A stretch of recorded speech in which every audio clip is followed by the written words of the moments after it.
जीतेगा, इंडिया जीतेगा।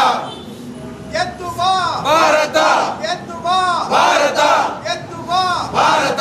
बोलो भारत माता की जय। बोलो वंदे मातरम, वंदे मातरम। ಗೆದ್ದುವಾ भारत, ಗೆದ್ದುವಾ भारत, ಗೆದ್ದುವಾ भारत, भारत, ಗೆದ್ದುವಾ भारत। बोलो भारत माता की जय। बोलो भारत माता की जय। वंदे मातरम, वंदे मातरम।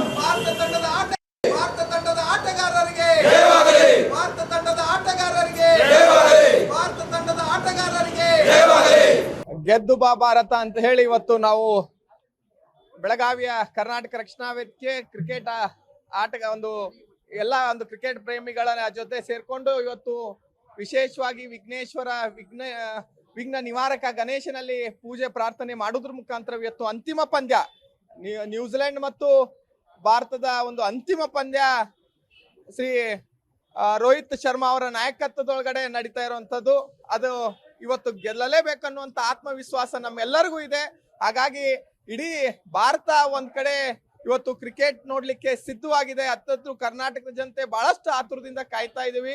ಹಾಗಾಗಿ ಇವತ್ತಿನ ಪಂದ್ಯ ಯಶಸ್ವಿಯಾಗಿ ಗೆದ್ದು ಏನು ಈ ಸಣ್ಣ ICICI ಚಾಂಪಿಯನ್ಸ್ ಟ್ರೋಫಿ ಕಪ್ ಅನ್ನ ನಮ್ಮ ಭಾರತದ ಮುಡಿಗೇರಿಸಿಕೊಳ್ಬೇಕು ಅಂತ ಹೇಳಿ ನಾವೆಲ್ಲ ಕೂಡ ಒಂದು ಪ್ರಾರ್ಥನೆಯನ್ನ ಮಾಡಿದ್ವಿ. ಹಾಗಾಗಿ ಎಲ್ಲ ತಂಡದ ಸದಸ್ಯರಿಗೂ ಇಡೀ ಭಾರತದ ವತಿಯಿಂದ ಕರ್ನಾಟಕದ ಜನತೆ ಪರವಾಗಿ ಅವ್ರನ್ನ ಶುಭಾಶಯಗಳನ್ನ ಕೋರ್ತಾ ಇವತ್ತು ಭಾರತ ಅದರೊಳಗೆ ವಿಶೇಷವಾಗಿ ನಮ್ಮ KL ರಾಹುಲ್ ಮತ್ತೆ ವರುಣ್ ಚಕ್ರವರ್ತಿ ಅನ್ನುವಂತ ಇಬ್ರು ಕರ್ನಾಟಕದ ಆಟಗಾರರು ಕೂಡ ಈ ತಂಡದೊಳಗಿದ್ದಾರೆ. ಒಟ್ಟಾರೆಯಾಗಿ ಈ ಎಲ್ಲ ಕೆಲವು ದಿನಗಳ ಒಂದು ಪಂದ್ಯವನ್ನ ನೋಡ್ಬೇಕು ಅಂತಂದ್ರೆ ಒಳ್ಳೆಯ ಒಂದು ಆಟವನ್ನ ಭಾರತ ತಂಡ ಆಡ್ತಾ ಇದೆ. ಹಾಗಾಗಿ 2 ವರ್ಷದ ಹಿಂದೆ ವಿಶ್ವಕಪ್ ಅನ್ನ ಸೋತಿದ್ರು. ಆದ್ರೆ ಈ ಕಪ್ ಅನ್ನ ಗೆಲ್ತಾರೆ ಅನ್ನುವಂಥದ್ದು ಸಂಪೂರ್ಣವಾದಂತ ನಂಬಿಕೆ ಇದೆ. ಹಾಗಾಗಿ ಭಗವಂತನ ಎಲ್ಲ ತಂಡದ ಸದಸ್ಯರಿಗೂ ಒಂದು ಶಕ್ತಿಯನ್ನ ತುಂಬಲಿ ಅಂತ ಹೇಳಿ ವಿಶೇಷವಾಗಿ ಪ್ರಾರ್ಥನೆಯನ್ನ ಮಾಡಿದ್ದೀವಿ.